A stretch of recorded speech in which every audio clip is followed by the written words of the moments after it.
Hi, welcome to Matt's Garage. Today we're going to start on the footwells of this 1966 Ford Bronco.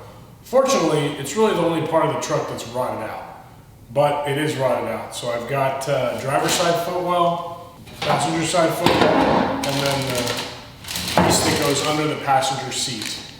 I got these components off-road. They came undamaged, shipped quickly. With that one's got weld-through primer. This one's got EDP. You have to grind off before you weld. So I have nothing bad to say about these panels, but I want you to set your expectations, okay? Because they're not just going to drop it. First of all, the hardest part of this is getting rid of the old panels. They're spot welded in multiple locations in multiple different ways. Second of all, they're not just going to drop in, because the originals didn't just drop in, okay? These Broncos are BTF PTM. Beat to fit, paint to match, all right? That's how they were put together. Plus it's just constructed differently. Originally this pan is one piece going across this way, whereas obviously these are now one piece going this way. So a little different. I went ahead and removed the body mount bolts, which somehow miraculously came out. I did soak them down with PB Blaster. And now I'm ready to start the long, arduous process of grinding, cutting, clipping, wrenching, air hammering all these spot welds out to get these floor pans out. Let's talk about the tools you're gonna need for this. The first thing I'm gonna do is hit it up with this wire wheel, because there's so much rust that I can't even see some of these welds. And then likely gonna take a die grinder with a Scotch-Brite attachment and try to find all of the spot welds. Then I'm gonna take a center punch, automatic center punch. You know how these work, right? I'm gonna center punch all the spot welds, probably drill pilot holes in each of them, just a really small pilot hole, so that if I'm using a spot weld cutter, it doesn't walk. They tend to walk. Get a good spot weld cutter. These are from Blair. They've got replaceable tips. I've got 3 tips in here and 1 pilot. I'll probably go through all of them. I'm told that if you do a pilot hole, it tends to walk less and your tips last longer, your cutting edges. So I'm gonna try that this time and see if it works. Other tools you need, probably an air hammer with a chisel, a wrench, and you're gonna need all kinds of safety gear. You wanna protect your lungs, you wanna protect your ears, you wanna protect your hands, you wanna protect your eyes, and that's it. It's just a ton of work. So, I don't want to do this, man. Okay, let's get into it.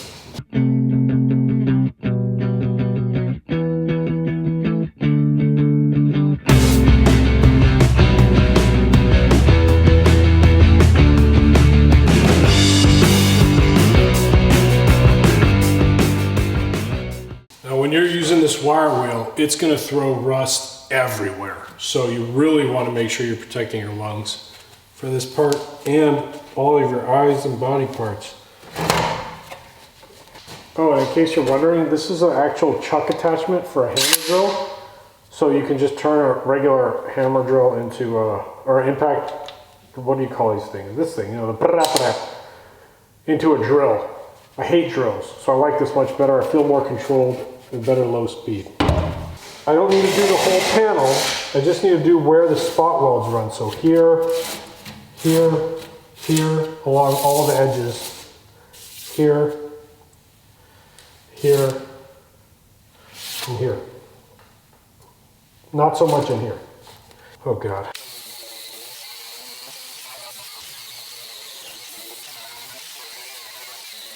Ironically, the places that are where the metal's the nicest are the ones that clean up the best. I just hit it with the vacuum to get some of the dust out of the way. Now I got these roll lock attachments for the die grinder. They're just like little,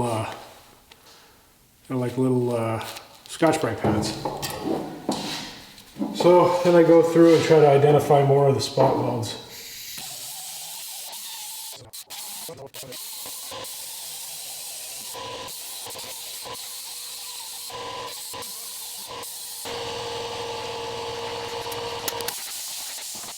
Now on this panel, on this seam, this is obvious, center punching. On this one, I just can't even begin to guess where it is. There might be two actually. It might be right here.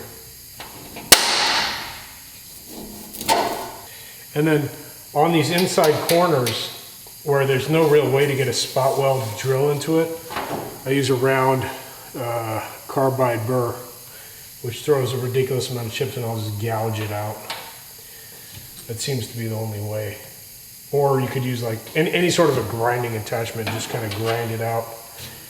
Some people do that for all the spot welds.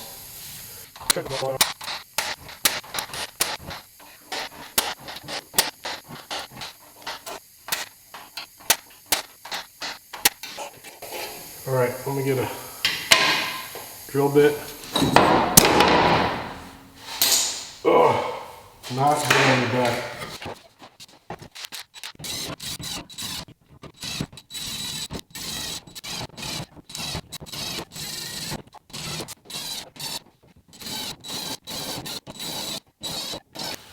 Now theoretically, this is spring loaded.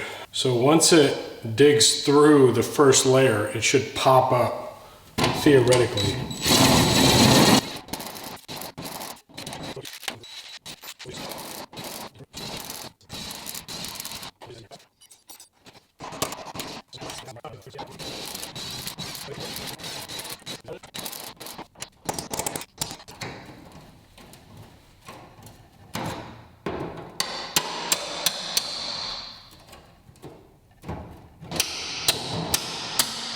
There you go.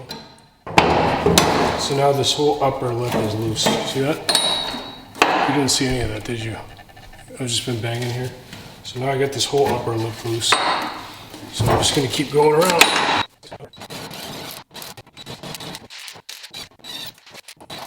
I'm working it down. I forgot that there was, I wasn't sure where the support was, whether it was under this body line. And you could actually go underneath and look, I was just being lazy. But there's another line that goes right through here. So that's what I'm working on now.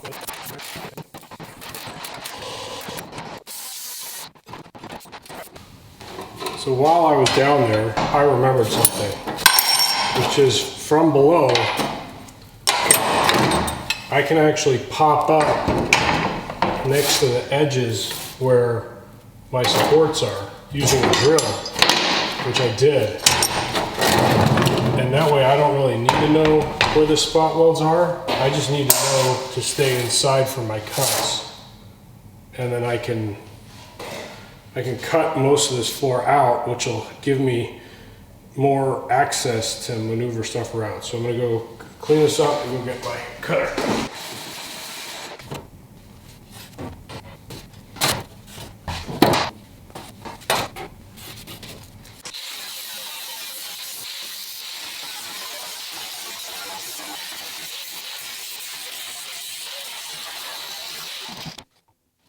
I think this is called progress in some countries, but I don't know. Doesn't feel like it. I left a little bit of a lip on the inside of here. And that's just based on experience. Like last time I cut too much of the panel out, and then I didn't have enough to bite on. So I'm just leaving a little bit of a lip here. I don't know, I mean over here it's kind of jacked up, but here you've got the support brace anyway. So, don't know if that's right, but that's how I do it.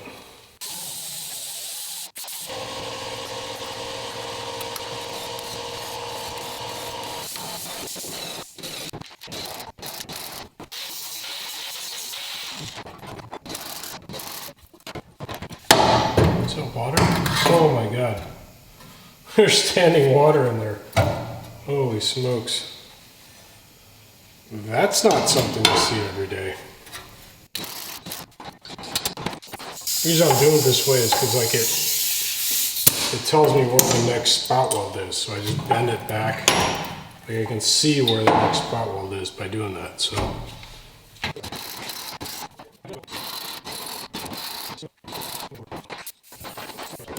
Blame is not the issue. I'm going to drill that. I'll drill a hole in it.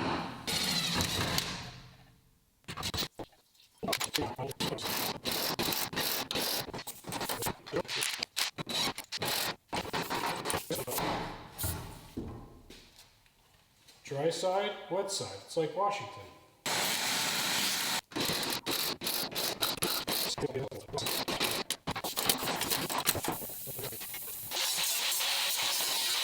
That's enough fun for this part. So I'm just going to keep going until this is stripped and that side's stripped, and then we'll meet up again when it's time to weld it in.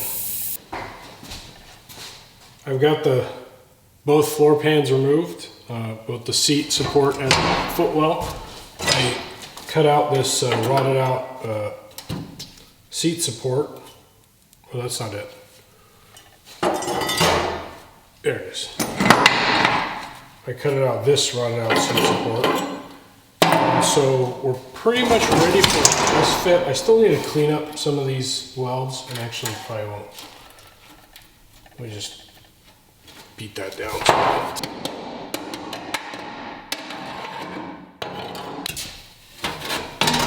Remember what I told you, it's not going to fit perfectly. It comes with more lip than you need, but I'm going to have to sort of either pull this back and then notch this section. Oh man, that seat support is like factory. This was the hardest part actually, because I couldn't see the spot weld, so I had to like take the air hammer and brrr until I felt resistance, then that was the next spot weld, and then brrr, that was the next spot weld, and do that. And they're not evenly spaced, they're all cattywampus. I got to the point here where I just air hammered through them all. I was losing patience. And then for these, I drilled them out from the fender side, and I'll weld them back in from the fender side, so that works out not too bad. And then don't forget this this support here. This supports the wheel well, so you want to make sure you don't like cut through that. I made sure to cut just up to it and then around it, and then you got 3 spot welds, and that pops out. This area here is not going to be easily paintable in the future, so I'm just going to hit it with some paint and then start getting into cleaning up the rest of this stuff.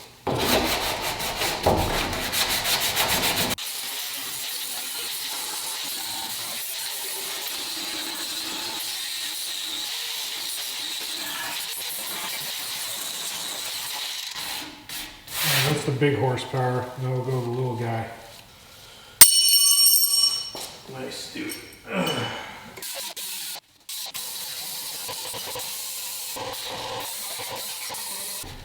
The next step for me is rust prevention. I get this concrete metal prep and etch from Home Depot. It's basically Offoad, it's phosphoric acid. The stuff does smell like rotten eggs. It will also, if you care about that kind of thing, it'll etch your concrete floors, so be careful with it, and wear breathing protection. Ever since COVID, I've lost my sense of smell. I've started getting it back for food, but I don't have it yet for volatiles, which is super dangerous when you're working in a shop environment. So just, obviously don't stand directly over the Offoad as you're working and breathe this stuff in, because it is an acid. And look, everyone's got an opinion on how to put this stuff on. For me, the instructions I've read online basically say to let it dry. I hate doing that, because once this stuff dries, it's a pain to get off, and you can tell it's done its conversion wet, like when it's wet. So I don't bother. I just I put on a nice wet coat, let it chooch for a little bit, and then I come back and I wipe it off wet and then dry it off. It's not traditional, it's not according to the instructions, it's just my experience. So take it with a grain of salt. The other thing that metal prep and etch does is it actually etches the surface of the metal to allow it to accept paint. Let me get a Sharpay. like it's right about there. So right about there.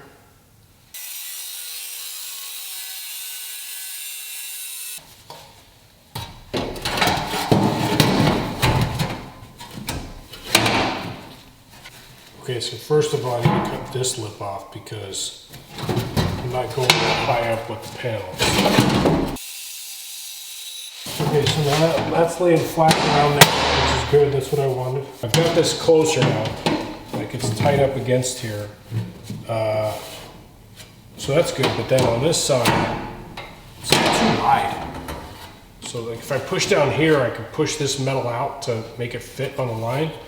But over here, it's sitting way proud and it's angling this way. So, I think what I need to do is cut it, zip, but I want to make sure I don't cut too much. And then, because that's why I left these flanges here, so I could spot weld to those flanges. I don't need this extra lip on the inside. If you were rusted out like to a higher line, then I guess what you could do is cut this like, and then fit it to that, like bend it out and fit it to that. But I really need this to sit in properly, and this metal's all good for me, so like there. And I'm gonna mark it underneath where I think it needs to go. The hard part is like actually making straight cuts that look professional on these long pieces of sheet metal is not very easy. That is looking surprisingly good, considering how bad I am at body work.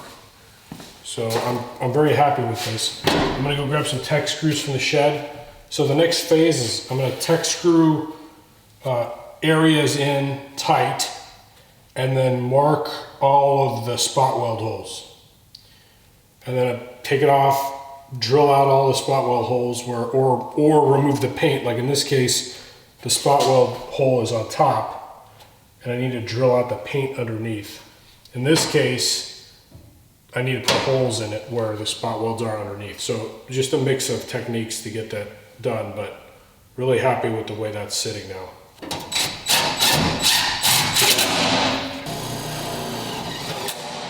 Okay, that sucked it over quite a bit.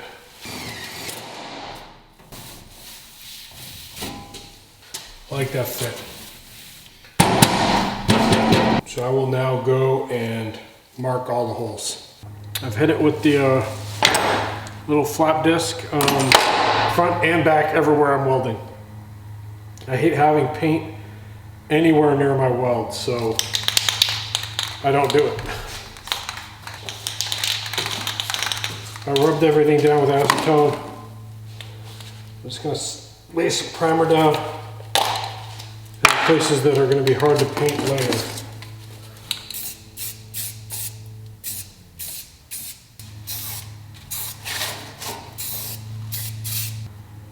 That's it, boys.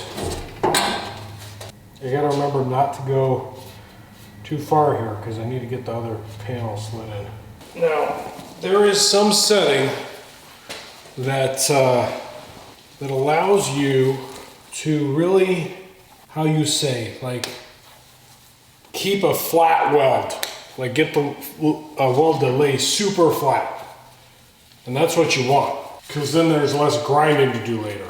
Unfortunately, I don't remember what that setting is. I seem to remember it being like hotter than you'd think, like hotter than the tables say. But God, I don't really remember. I find throwing a little extra light can help.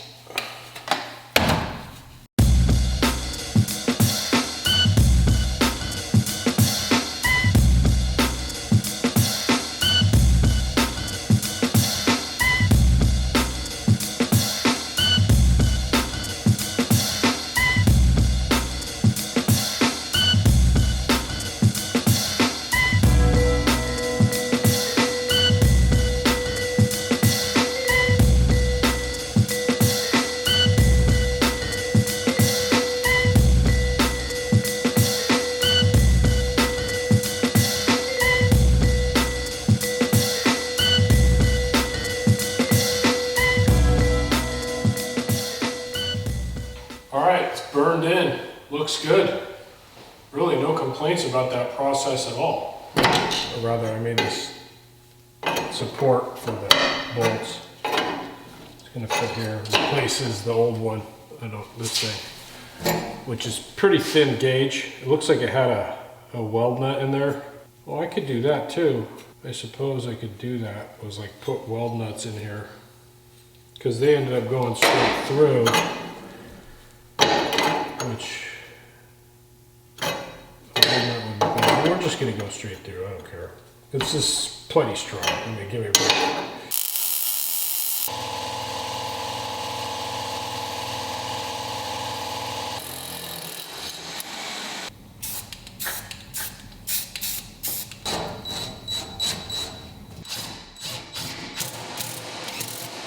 All right, I'm done for the night, but I'm gonna come back and do everything all in this video. I'm not gonna show you the details of the other ones because it's basically the exact same process.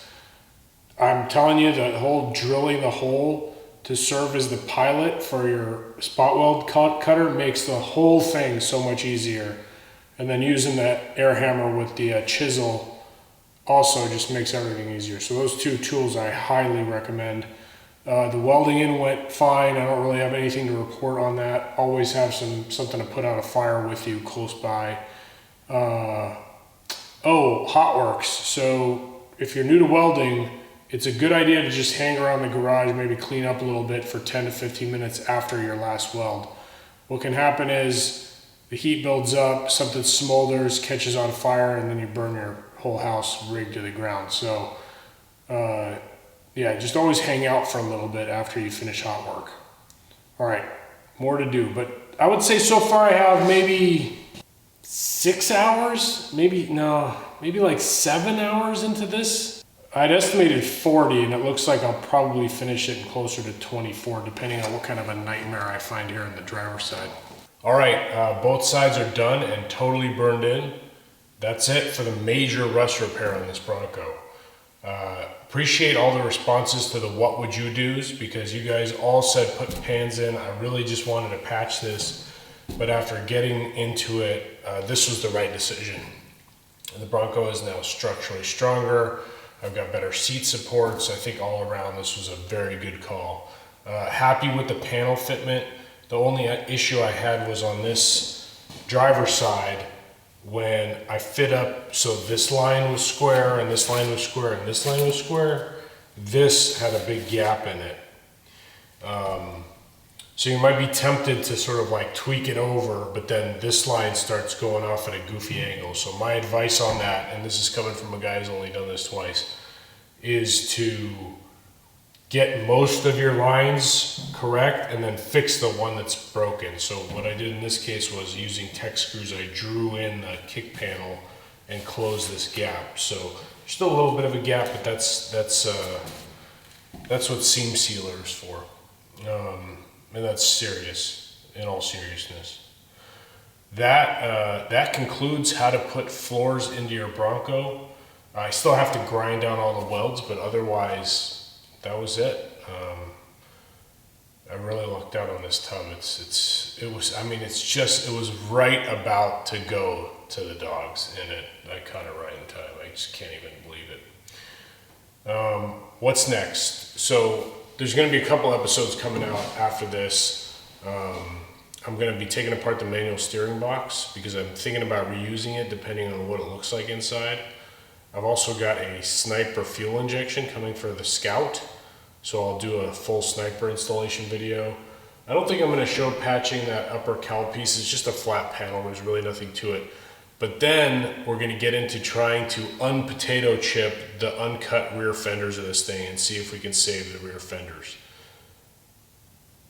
Worst case, I just end up cutting them. Second case is I just buy new panels and replace them with uncut panels. But I don't know, it's a philosophical question, right? Like right now it's uncut. If I can't save the fenders and straighten them out, and they don't need to be perfect, they just need to be the point where I can use body filler to fix any imperfections, right? But that, considering how much they're potato chip, that might be a challenge. But if I do that, and then and I can't, let's just say I can't get it done, then cutting out the rear quarters and replacing them with uncut quarters kind of defeats the purpose of leaving it uncut, right? It's no longer the original sheet metal. So at that point, wouldn't it be better to just open it up and then I don't need to worry about tire size and fitment? Like I can fit 32s or 33s on it with no problem. It's a tough philosophical question. I don't know what the answer is, but we'll find out together next time on Matt's Garage.